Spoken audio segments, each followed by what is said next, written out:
نحمده ونصلي على رسوله الكريم اما بعد فاعوذ بالله من الشیطان الرجیم بسم اللہ الرحمن الرحیم۔ سورہ دہر کی آیت نمبر 4 ہے اِنَّا اَعْتَدْنَا لِلْكَافِرِينَ سَلَاسِلَ وَأَغْلَالًا وَسَعِيرًا، یقیناً ہم نے کافروں کے لیے زنجیریں اور طوق اور شعلوں والی آگ تیار کر رکھی ہے۔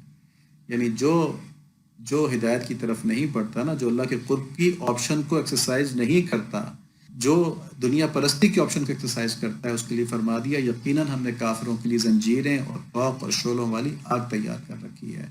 اور سورہ دہر کی آیت نمبر 5 ہے ان الابرار یشربون من کأس کان مزاجها کافورا، بے شک نیک لوگ وہ جام پئیں گے جس کی آمیزش کافور کی ہے۔ یہ جنت کی طرف اشارہ ہو گیا۔ تو پہلی آیتوں میں اشارہ ہے کہ انسان کی اصل خوبی یہ ہے کہ وہ روحانی ترقی کرتے کرتے اپنے رب کے قرب کے مقامات حاصل کرے، ورنہ وہ کوئی قابل تذکرہ چیز نہیں ہے۔ ٹھیک ہے، قابل تذکرہ چیز بھی اس لیے نہیں ہے کہ اس نے تو سب کچھ ضائع کر دیا، جہنم کا مستحق ہو گیا۔ اور کون سی مخلوق جہنم کی مستحق ہوئی ہے؟ کیا یہ بیل بکری، یہ سورج، یہ چاند ستارے جہنم میں جائیں گے؟ یہ نہیں جائیں گے۔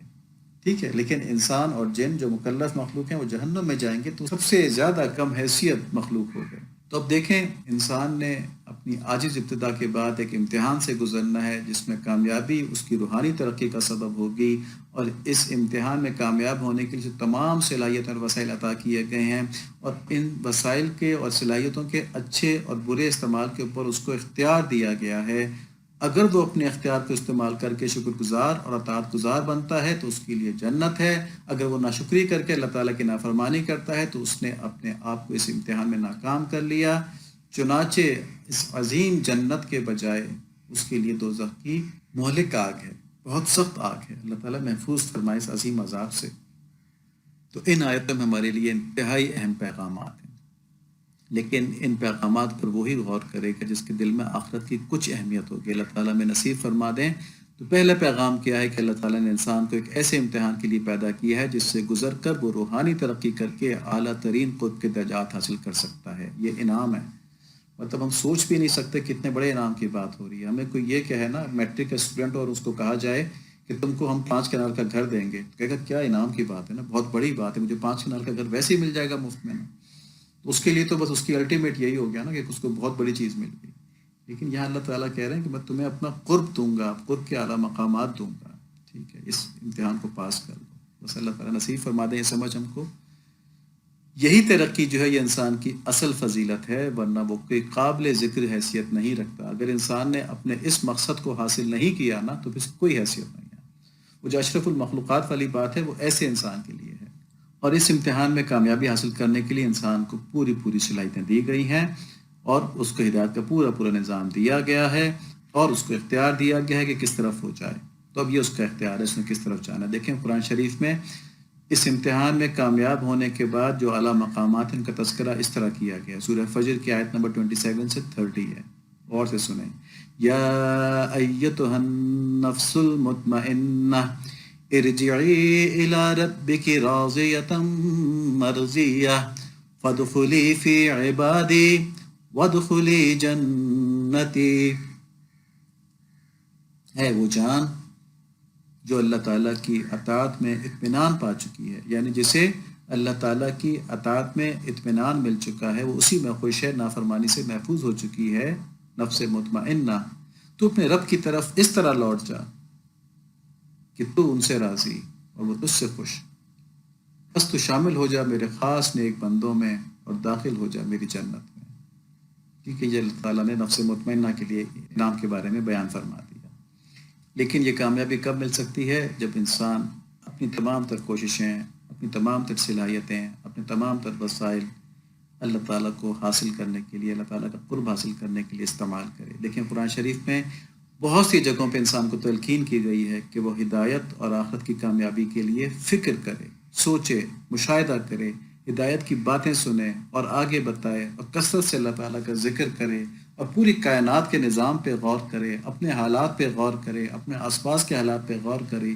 اور ان سب کاموں کے لیے انسان کو قلب دیا گیا، عقل دی گئی، آنکھیں دی گئیں، کان دیے گئے، زبان دی گئی، قلم دیا گیا، یعنی لکھنے کی صلاحیت، اس کا بھی قرآن شریف میں ذکر ہے۔ اس کو وقت دیا گیا، اس کو جسمانی قوت جیسی نعمتیں عطا کی گئیں، اور یہ نعمتیں عطا کر کے اللہ تعالیٰ نے ان نعمتوں کو آخرت بہتر کرنے کی کوششوں میں استعمال کرنے کی تلقین بھی فرمائی، اور پھر اس کے اوپر کامیابی کا وعدہ بھی فرمایا کہ تم کوشش کرو، میں تمہیں ضرور اس کا انعام دوں گا۔ تو سورہ بنی اسرائیل کے اندر آیت نمبر 19 ہے، وَمَنْ أَرَادَ الْآخِرَةَ وَسَعَى لَهَا سَعْيَهَا وَهُوَ مُؤْمِنٌ فَأُولَٰئِكَ كَانَ سَعْيُهُمْ مَشْكُورًا، اور جس کا ارادہ آخرت کا ہو اور جیسی کوشش اس آخرت کے لیے ہونی چاہیے وہ کرتا بھی ہو، یعنی سرسری سی نہیں جیسے کہ ہم میں سے اکثر کرتے ہیں، بلکہ جیسا آخرت کا حق ہے، دوزخ سے بچنے کا حق ہے، جنت میں جانے کا حق ہے، ویسی کوشش کرے اور اس کا ایمان بھی ہو۔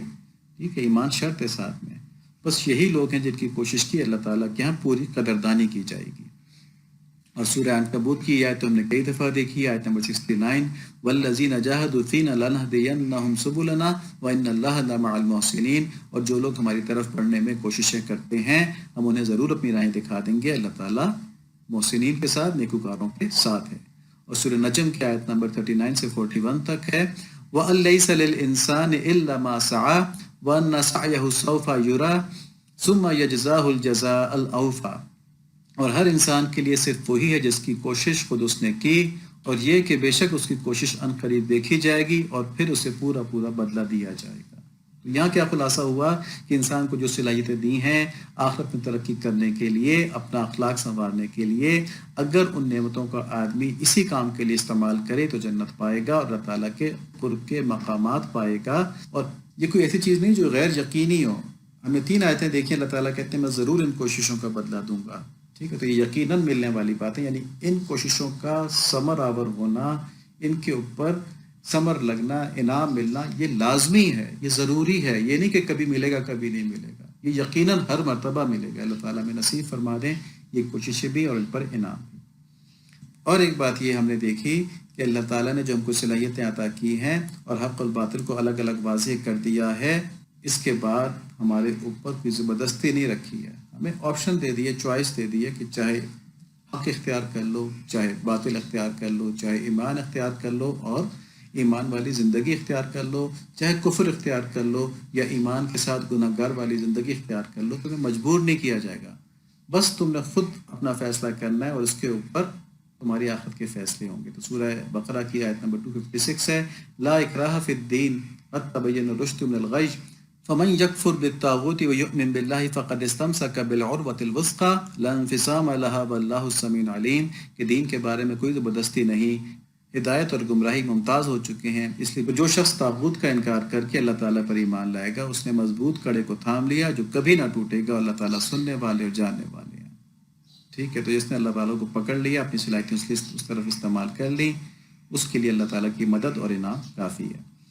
اور اگر انسان نے ایسا نہ کیا بلکہ طاغوت کی طرف چل پڑا اور اپنی تمام تر صلاحیتیں دنیا کمانے میں، دنیا بچانے میں، دنیا کے لیے خرچ کر دیں اور اللہ تعالیٰ کے نظام ہدایت کی، نظام رحمت کی ناقدری کی، تو ایسا انسان دوزخ کا مستحق ہے۔ سورہ بقرہ کی آیت نمبر 86 ہے، اولئک الذین اشتروا الحیاۃ الدنیا بالآخرہ فلا یخفف عنہم العذاب ولا هم ینصرون، یہ وہ لوگ ہیں جنہوں نے دنیا کی زندگی کو آخرت کے بدلے میں خرید لیا ہے۔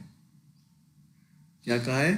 جنہوں نے دنیا کی زندگی کو آخرت کے بدلے میں خرید لیا ہے، یعنی آخرت کو چھوڑ دیا اور دنیا کی زندگی اختیار کر لی، ان کے اوپر نہ تو عذاب ہلکا ہوگا اور نہ ان کی مدد کی جائے گی۔ اللہ تعالیٰ ان میں ہونے سے محفوظ فرمائے۔ تو ایسا انسان اپنی زندگی کے امتحان میں ناکام ہے اور سراسر گھاٹے میں ہے۔ ہمیں دیکھا تھا کہ جو یہ چوز کر لیتا ہے کہ میں نے آخرت اختیار کرنی ہے اور اپنے تمام تر ریسورسز اور اپنی فیکلٹیز آخرت کے لیے لگانی ہیں، تو دنیا تو اس کو مقدر کے بقدر ملتی ہے، لیکن ساتھ میں اس کو نفس مطمئنہ کا مقام مل جاتا ہے، اللہ کریم کے مقربین کے اعلیٰ ترین مقامات مل جاتے ہیں۔ اور جس نے اپنی تمام تر صلاحیتیں آخرت سے غفلت کے ساتھ، اللہ تعالیٰ سے غفلت کے ساتھ دنیا میں کھپا دیں، وہ تمام تر مخلوقات سے بدتر ہو جاتا ہے۔ قرآن شریف میں ہے سورہ 3 کی آیت نمبر 5، ثم رددناہ اسفل السافلین، پھر اسے ہم نے نیچوں سے نیچا کر دیا۔ اور سورہ انفال کے اندر آیت نمبر 22 ہے، ان شر الدواب عند اللہ صم البکم الذین لا یعقلون، کہ بے شک بدترین خلائق اللہ تعالیٰ کے نزدیک وہ لوگ ہیں جو بہرے ہیں، گونگے ہیں، جو ذرا نہیں سمجھتے۔ کتنی عجیب بات ہے، اللہ تعالیٰ نے سب کچھ تو دکھا دیا، سب کچھ تو بتا دیا، پھر بھی نہیں سمجھتے، ہے نا؟ تو ایسے انسان کے اوپر تو افسوس ہی کیا جا سکتا ہے۔ اسی طرح سورہ اعراف کی آیت نمبر 179 ہے، وَلَقَدْ ذَرَأْنَا لِجَهَنَّمَ كَثِيرًا مِنَ الْجِنِّ وَالْإِنسِ لَهُمْ قُلُوبٌ لَا يَفْقَهُونَ بِهَا وَلَهُمْ أَعْيُنٌ لَا يُبْصِرُونَ بِهَا وَلَهُمْ آذُنٌ لَا يَسْمَعُونَ بِهَا أُولَٰئِكَ كَالْأَنْعَامِ بَلْ هُمْ أَضَلُّ أُولَٰئِكَ هُمُ الْغَافِلُونَ۔ اور ہم نے ایسے بہت سے جن اور انسان دوزخ کے لیے پیدا کیے ہیں جن کے دل ایسے ہیں جن سے سمجھتے نہیں، جن کی آنکھیں ایسی ہیں جن سے دیکھتے نہیں، جن کے کان ایسے ہیں جن سے سنتے نہیں۔ یہ لوگ چوپایوں کی طرح ہیں بلکہ ان سے بھی زیادہ گمراہ ہیں، یہی لوگ غافل ہیں۔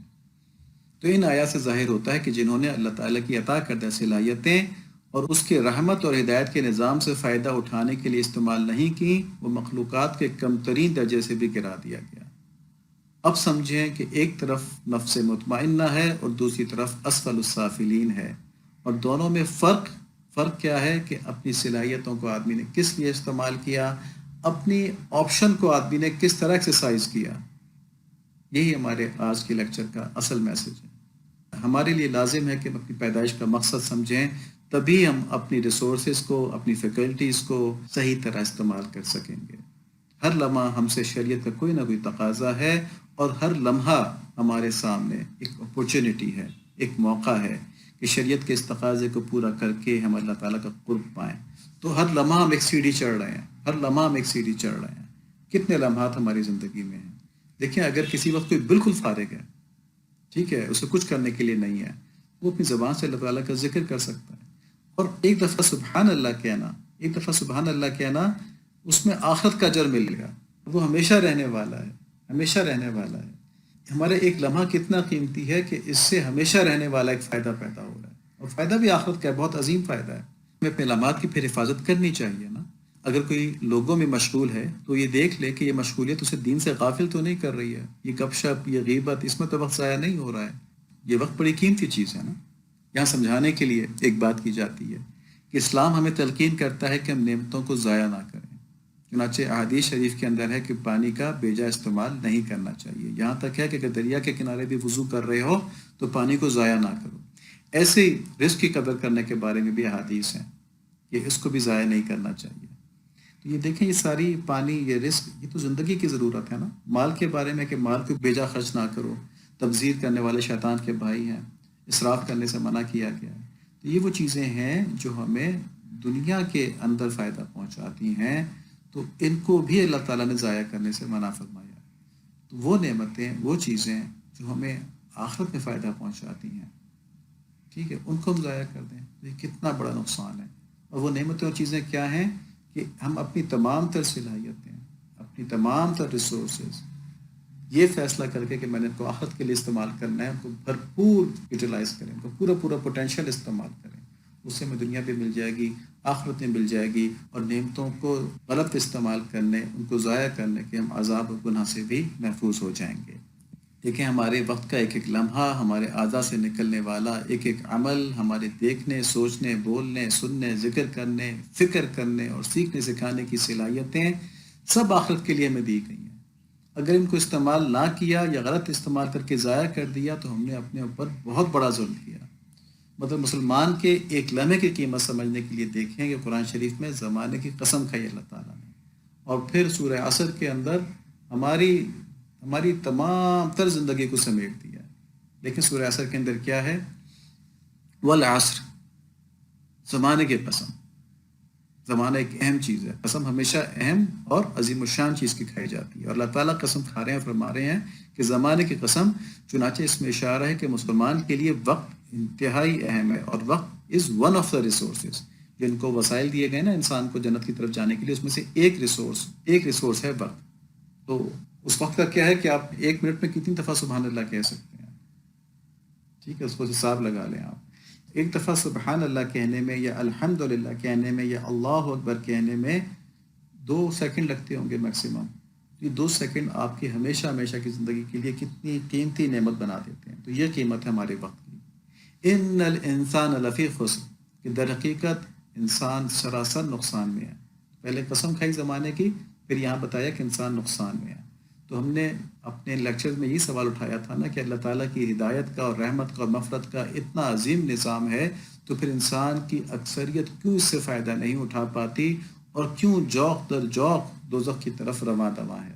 تو یہاں اللہ تعالیٰ نے اس حقیقت کی تصدیق کی ہے کہ بے ایمان اور بے عمل انسان اپنی صلاحیتیں اور وسائل جو کہ اس کو آخرت کے کمانے کے لیے استعمال کرنے تھے، صرف دنیا میں کھپا کر یقیناً گھاٹے کا سودا کر رہا ہے۔ اللہ تعالیٰ فرما رہے ہیں کہ حقیقت میں انسان نقصان میں ہے۔ اور تیسری آیت الا الذین آمنوا وعملوا الصالحات وتواصوا بالحق وتواصوا بالصبر، سوائے ان لوگوں کے جو ایمان لائے۔ یہ پہلی شرط ہے، کوئی بھی عمل ایمان کے بغیر مقبول نہیں ہے۔ اور ایمان لانے کا مطلب یہ ہے کہ نبی صلی اللہ علیہ وآلہ وسلم کی ایک ایک بات پر ایمان لانا، ٹھیک ہے؟ کسی ایک بات کا بھی انکار کر دیا کافر ہو گئے۔ تو پہلی چیز ایمان، اور دوسری چیز وعمل الصالحات، اور نیک عمل کیے، یعنی شریعت کی پوری پوری اتباع کی، اور جنہوں نے آپس میں حق کی وصیت کی، یعنی انسانیت کو حق کی طرف بلایا، اسلام کی طرف بلایا۔ اسلام کی طرف بلانا اپنے قول سے بھی ہے، اپنے عمل سے بھی ہے، اور ایک دوسرے کو دنیا میں پہنچنے والی مشکلات اور تکالیف پر اللہ کی رحمت سے امید رکھتے ہوئے صبر کرنے کی نصیحت کی۔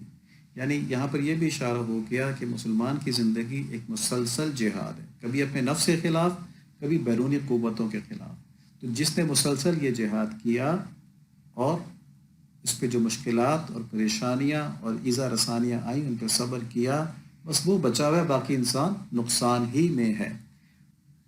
اب جو انسان یہ باتیں سمجھ لے، اللہ تعالیٰ اپنے فضل سے ہمیں یہ سمجھا دیں، ہمارے دلوں کے اندر اس بات کو راسخ کر دیں، بس وہی انسان کامیاب ہے۔ مسلمان کا ہر لمحہ اس کے لیے شریعت کی رہنمائی لے کے آ رہا ہے، اور یوں ہر لمحہ آخرت کی ترقی کا ایک موقع ہے، ایک اپرچونٹی ہے۔ جو اس سے فائدہ نہیں اٹھائے گا وہی دوزخ کا ایندھن بن کر نقصان اٹھائے گا۔ اور اس سے فائدہ اٹھانے والے کون ہیں؟ جو ایمان لائے اور پھر ایمان کے تقاضے پورے کیے، قول کے ساتھ بھی، عمل کے ساتھ بھی، اور اسلام کی دعوت کا ذریعہ بنا، اور دین میں ایکسیلنس حاصل کرنے کے لیے، یہ دنیا میں ایکسیلنس حاصل کرنے کی فکر ہم کرتے ہیں نا، یا مین میسج یہ ہے کہ ہمارا مقصد دنیا میں ایکسیلنس حاصل کرنا نہیں ہے، وہ ہمارے مقدر میں جتنی ہے ہمیں ملتی رہے گی، لیکن دنیا کی کوشش ہم دین میں ایکسیلنس کے لیے کریں۔ دیکھیں، بہت بڑی باریک بات ہے، دنیا کو چھوڑنا نہیں ہے، دنیا میں ایکسیلنس حاصل کرنی ہے، لیکن وہ ایکسیلنس حاصل کرنی ہے دین کی ایکسیلنس کے لیے، دنیا کمانے کے لیے نہیں، دنیا بڑھانے کے لیے نہیں۔